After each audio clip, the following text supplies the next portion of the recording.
Acabei de chegar do cinema porque eu finalmente fui assistir o novo filme de Extermínio, o Templo dos Ossos, né? Essa nova sequência da franquia Extermínio, que eu confesso que eu não sou um grande fã. Eu vi o primeiro no ano passado, achei um bom filme, achei um filme interessante, meio básico, mas que dá pra perdoar, afinal de contas é um filme mais antigo, é um filme que acabou sendo muito revolucionário ali pra época que ele saiu, né? Ele foi um filme que foi muito influente, então ele influenciou várias coisas de zumbis que vieram depois, como The Walking Dead, como The Last of Us. Eu falei de tudo isso no meu vídeo de Extermínio, porque, né, no caso de Extermínio a Evolução, porque quando eu fui ver esse Extermínio do ano passado, eu fiquei um pouco desgostoso com o filme. Eu achei bastante genérico. Eu falei, pô, é um filme que ele troca muito ali do terror dele pra um lado mais melodramático, um lado que é um melodrama que eu sinto que, por mais que ele tenha momentos fortes, ele é um melodrama um tanto vazio, que não me conquista tanto, apesar de uma atuação bem legal do protagonista ali, do garotinho,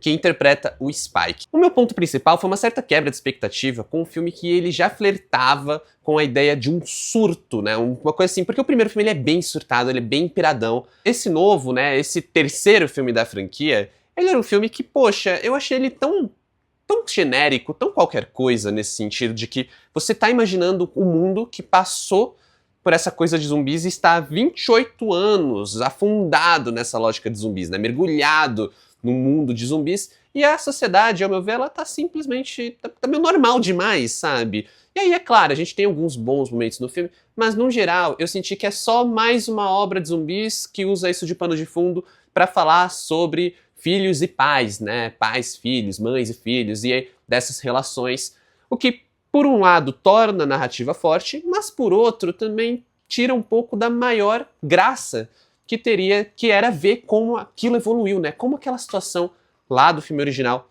acabou evoluindo tantos anos depois. Eu senti que a gente viu pouco disso, e é por isso mesmo que a única cena que realmente me agradou, o único momento que realmente me empolgou no último filme, foi a cena final ali com os Power Rangers Teletubbies, liderados pelo personagem do Jack O'Connell, que ficou quase como uma promessa para esse segundo filme, né? Para esse O Templo dos Ossos, que é o segundo de uma trilogia que daria fim a essa franquia, ou, né, reiniciaria essa franquia, dependendo da recepção do público. Mas agora eu fui assistir esse filme e eu falei, pô, finalmente talvez agora ele entregue o que eu quero ver, que é mostrar como o mundo surtou, como a insanidade foi tomando conta. E eu sinto que nesse aspecto o Templo dos Ossos acerta bastante, e deixa de lado aquele melodrama tosquinho para realmente se tornar um filme que vai falar sobre a insanidade das pessoas, e é claro, isso muito por causa desse personagem do Jack O'Connell, que ele meio que se torna um dos pilares da narrativa, né? Ele é um dos personagens principais, e ele é basicamente a insanidade em forma de gente. Todas, sem exceção, todas as cenas desse cara são sensacionais. Ele é um personagem que ele entra em cena, ele é um ator, né, que entra em cena, e ele domina tudo aquilo, ele eleva toda a qualidade do filme em si. É algo que ele faz também em Pecadores, então eu já tava ali, pô, quero muito ver esse ator em cena, quero ver esse personagem em cena, mas o trabalho dele aqui é realmente muito impressionante, e ele é uma das razões de Templo dos Ossos ser um filme superior ao A Evolução. E uma das coisas mais legais nesse sentido é que eu enxergo esse personagem do Jack O'Connell, né, que é o Jimmy, como um contraponto ao Dr. Kelson do Ralph Fiennes, que já estava no filme anterior, em um dos grandes personagens do filme anterior, e ele acaba meio que servindo como esses contrapontos, né? Porque o Ralph Fiennes, ele dá vida a um personagem que ele é um personagem muito pacífico, muito ali mais contemplativo, que representa um outro lado do reflexo da sociedade perante o apocalipse zumbi, né? Digamos assim. Então ele tem todo esse lance de estudar, da medicina, de como ele tenta meio que levar a vida de uma forma diferente, como ele se lembra do mundo antes do apocalipse zumbi, e como isso acaba refletindo na própria personalidade dele. Não é à toa que o filme anterior ele cresce muito diante da presença desse personagem. E aqui meio que a gente fica naquela promessa, né? O que vai acontecer, o que aconteceria se a gente tivesse esses dois personagens na mesma cena, esses dois personagens ali meio que como um embate entre eles, né?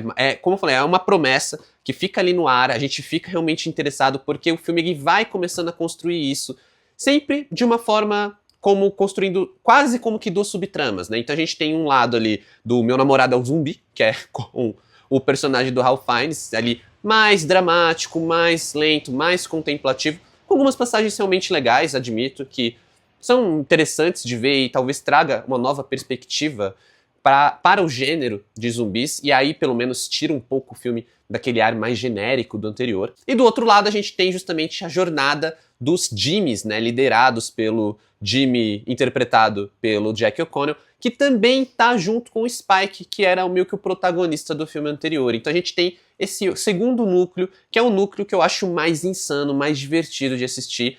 Por vários momentos do filme eu tava começando a me cansar, eu tava sentindo que esse filme ia ser mais ou menos a mesma impressão que eu tava tendo do anterior, que ia ser algo mais genérico, mais chatinho.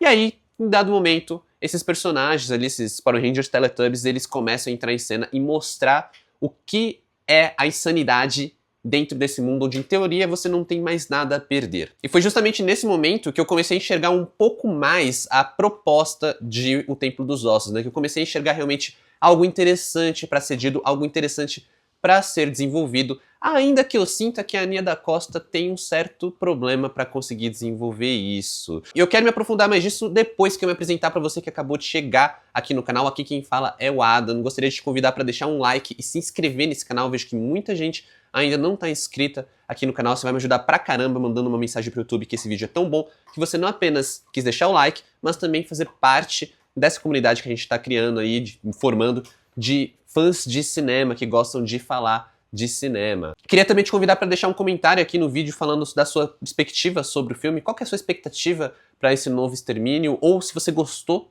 se você já assistiu o filme. E também lembrar que se você quiser me ver falando de outras coisas que eu tô vendo, séries ou livros que eu tô lendo, vale me seguir nas outras redes sociais, ou @tá aqui na tela e os links na descrição do vídeo. Continuando aí falando sobre o novo Extermínio da Nia da Costa, né, o filme que troca aí a direção do Danny Boyle pela direção da Nia da Costa. É uma diretora que eu acredito que eu já gostei mais, assim. Eu vou admitir que eu acho que ela é uma diretora interessante, mas recentemente eu não me lembro de algo dela que tenha realmente me conquistado. Eu não sou muito fã de As Marvels. E aí eu pensei, pô, pelo menos com esse Templo dos Ossos eu já me animo um pouco mais de ver com a direção dela, apesar de eu gostar do Danny Boyle. E assim, eu acho que ela tem um bom acerto justamente na construção desse mundo mais insano, né? Na hora que ela vai elaborando esse núcleo do Jimmy e dos Power Rangers dele ali, né? Desse grupo meio maluco, meio insano, que é a personificação do mal, praticamente, né? Eu acho que esse ponto que ela flerta com esse lance de você normalizar, né, a banalidade do mal ali dentro desse universo é muito maneiro. Isso vai levando para um clímax que eu achei animal, realmente um ponto muito positivo do filme. Mas eu confesso que eu senti, né, a sensação geral que me dominou durante o filme foi a de que a Nia da Costa ela esqueceu que ela tá fazendo um filme de zumbis, um filme de terror.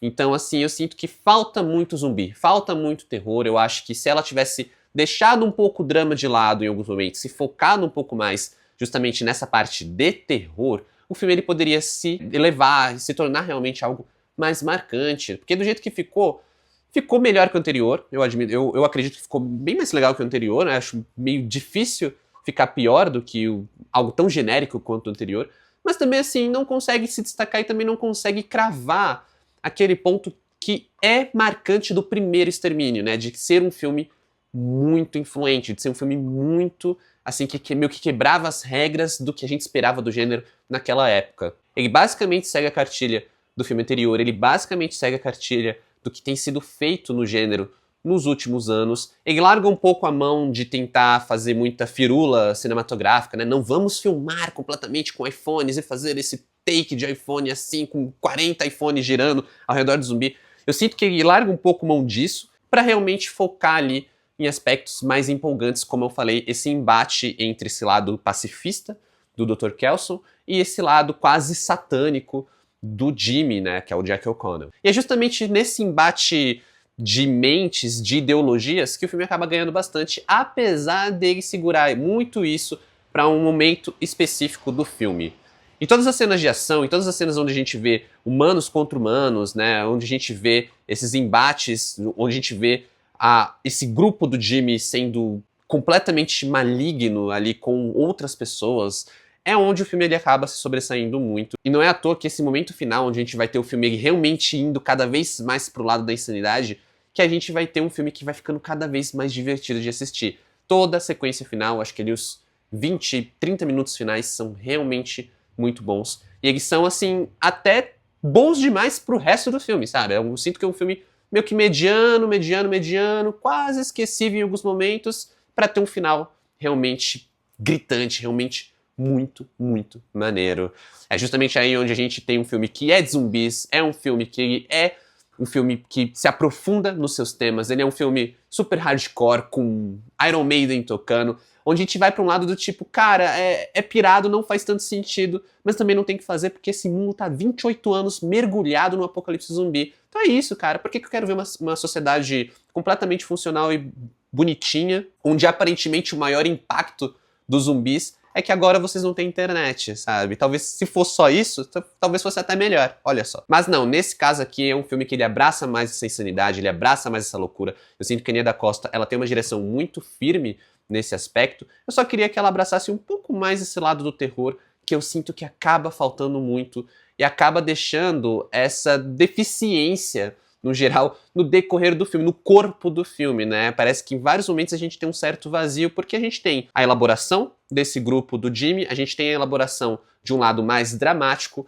mas realmente pro lado de terror, realmente pro lado de zumbis, fica ali pra uma ceninha final que novamente termina com a promessa de cumprir algo que faltou aqui no filme seguinte. É quase como se fosse a questão da pós-créditos, só que não é uma pós-créditos porque ela é parte do filme, ela é antes dos créditos, ela é realmente a cena final. Dito isso, para Extermínio, Templo dos Ossos, nota 6.